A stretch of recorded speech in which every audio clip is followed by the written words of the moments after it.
What is up, YouTube? Yeah, today's the first test fit of this Duraflex 944 turbo bumper that I ordered. I ended up ordering also as well the crash bar for the Turbo S2, and also it also came with the shocks as well, and we have the bumper as well. Just right off the bat, just by test fitting it earlier, I am gonna have to get the Dremel and drill that off, and as well on this other end. Yeah, it's gonna require a little bit of modification, which I was already prepared for that. And I don't even know if the bumper's gonna hit the crash bar as well. Just figured it out as we go, and just have to see. Yeah, so let's get to it. Gonna get the shocks on first, get this on, see how that sits, slide the bumper on there, and then I'm gonna have to just tape it up. I am doing it by myself, and get on it. I had already took off the old bumper, so that was a pain in the ass. All the bolts were rusted, and yeah, I just didn't videotape all that, but it's off. And like I said, my main concern are these corners. These corners right here are the main part, and once I get that to fit in, the bumper should sit back and snug up, and hopefully it fits and snugs up pretty well. So let me get this on. So this is how the bumper looks inside of the crash bar, looks inside of the bumper. I did have it on backwards on the actual car. So this lip was actually facing up and this was down. And I only did that because the bolts bolt in through the top, and I'm about to take my nose panel off. And this is an 83, so you do have to cut all the spot welds out, which I had already done that a different way. So I'm gonna take that off, find the location of the screws, and then cut a piece off so I can be able to screw this on and have this on the right way, and go from there. So after the front nose is off, this is what an 83 looks like. I actually got lazy and I cut mine all the way through and kind of instantly regretted it, but I did rib it. I did drill through the welds up the top, and I cut through this, and I kind of messed this side up. So really I just have all four corners there and there holding the grill.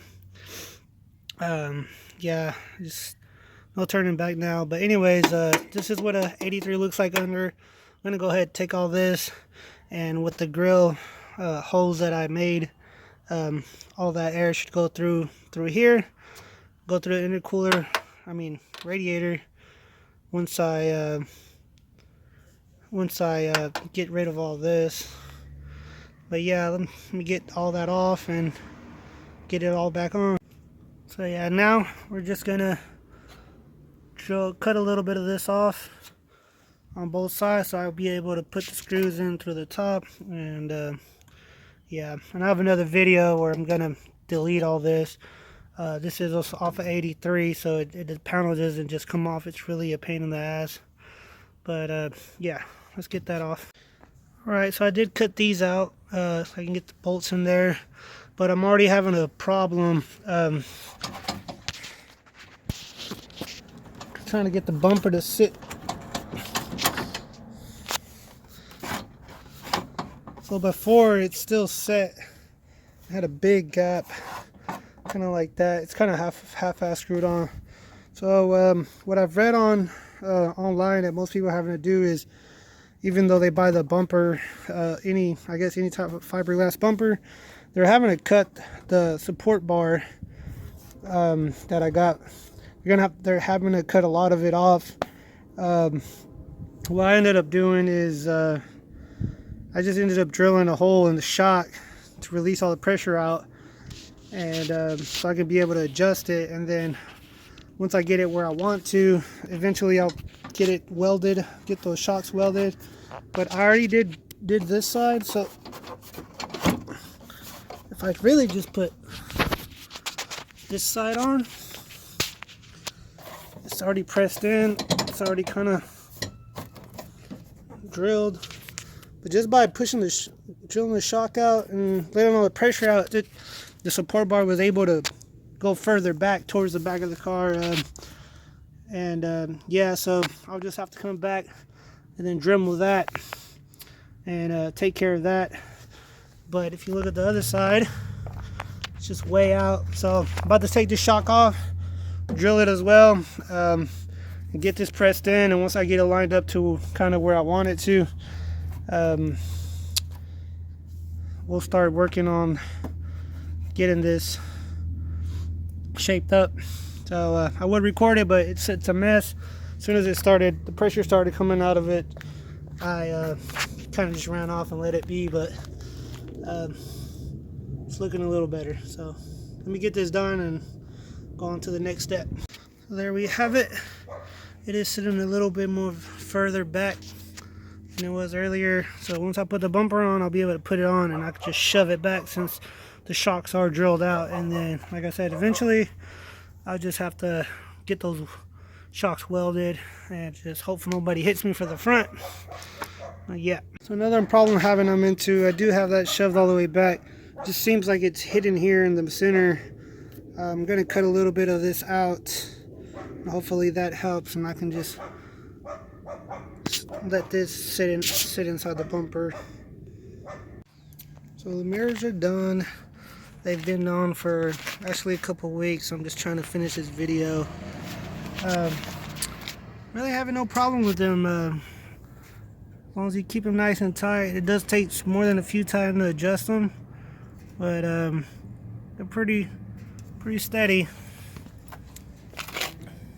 And I did get the wrong bolt, so they've already rusted through the rain. But I mean, I kind of like it. Eventually, I'll replace them.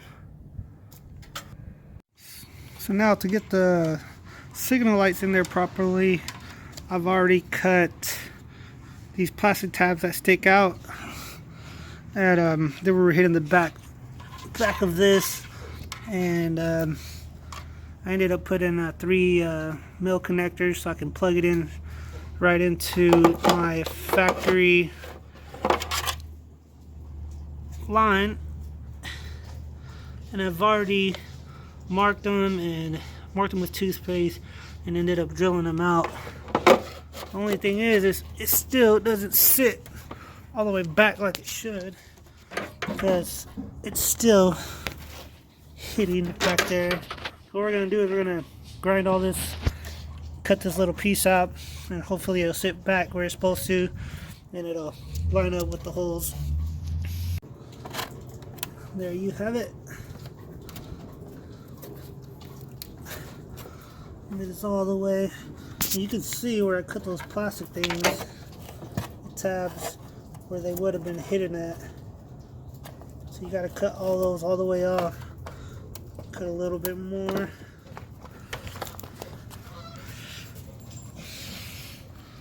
Overall, sat in a little better.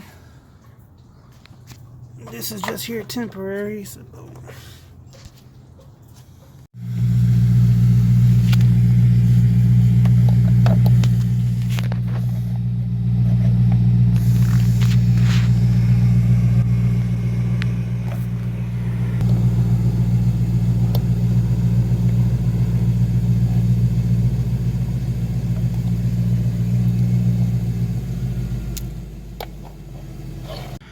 So on the old 944 fog lights, I need to just cut in the old fog light connector and hooking them up to the new LEDs fog lights.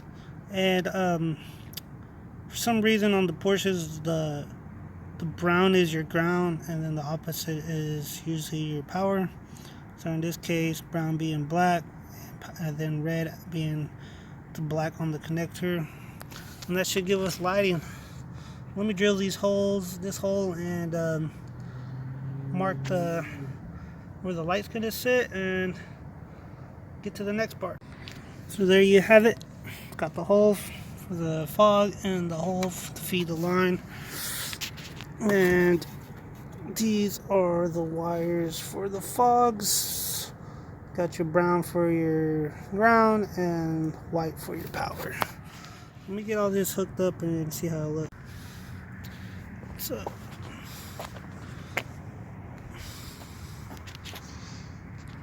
light's super bright.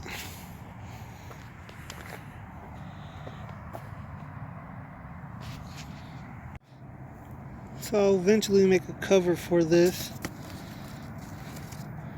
Then cut out the part for the fog light and all that. But eventually do that. Put some brackets on each corner and screw the brackets on. That'll be another day. I just use this for an example. And same thing on the other side.